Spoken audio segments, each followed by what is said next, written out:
Next, let's kick it on down to Athens, where spring football continues to roll on for the defending national champions. Haven't been able to say that in 41 years, but the crown belongs to the Georgia Bulldogs, and it certainly sounds like the keys to the starting quarterback job, despite rumors and speculation, and for some reason Carson Beck and Brock Vandergriff getting all this reps with the first team unit, Stetson Bennett's got a firm grasp of the offense down there in Athens, according to Kirby Smart, and he even, he seemed a little bothered that people were even questioning that. So just as soon as we thought there might be some quarterback drama down there in Athens, Kirby slams the door shut on that. Yeah, I don't, y'all made a big deal out of that. It's like everything is blown out of proportion. I mean, I'm challenging him to do exactly what every player's challenged to do, right? Be the best leader, go to class, make good decisions. I mean, that's not real far-fetched for anybody, but somehow it gets spun into Stetson's like in this doghouse or something. I didn't say any of those things, so I think it gets misled and like misconstrued, because when I challenge somebody every day. So Stetson has really he's taken on the role we've asked him to do. He's been a good leader. He's playing the best football he's played since being here, and he continues to get better. So I mean, I want to see him continue to do that, and I want him to continue to get reps so he gets growth. But getting those other two guys reps is critical too. So we do a lot of strategic work on reps to make sure those guys are getting better and getting opportunities. So interesting comments here. I mean, hell, I'm trying to rack my brain of a quarterback that has kind of gone through more highs and lows than one Stetson Bennett in his entire career. And I just, from walk-on to transfer to national champion. And there was, of course, the rumors and speculation that Georgia was in on Caleb Williams. So, hey, the journey for the mailman continues, and who knows?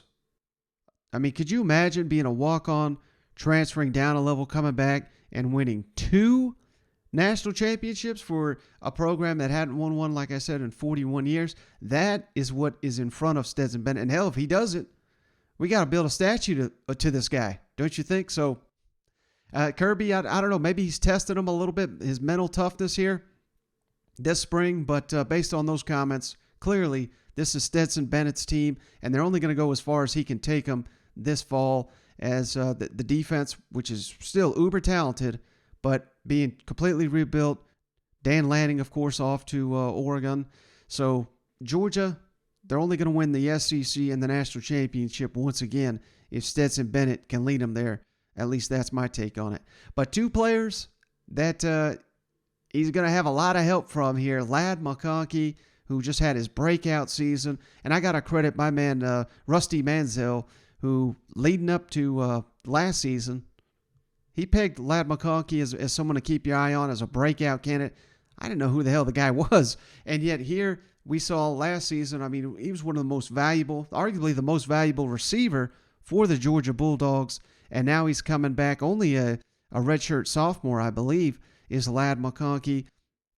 But how will he continue to progress in this offense, this pro-style attack that needs these slot receivers that'll do all the dirty work but make big plays as well?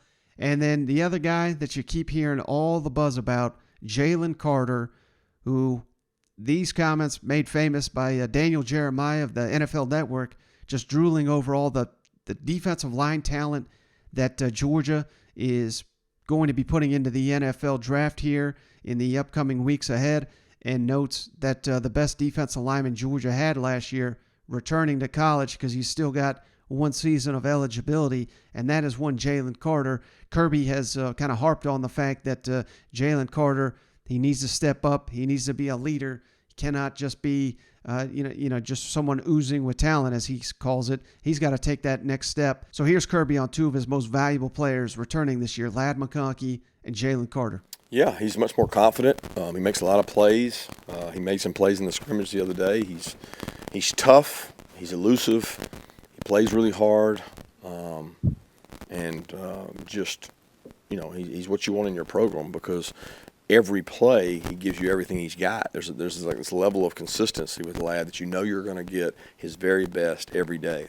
If anything, you have to be careful how hard you work him, because he'll do exactly what you tell him to do. He'll run himself till his tongue hangs out and he loses his juice, because he's certainly better with juice.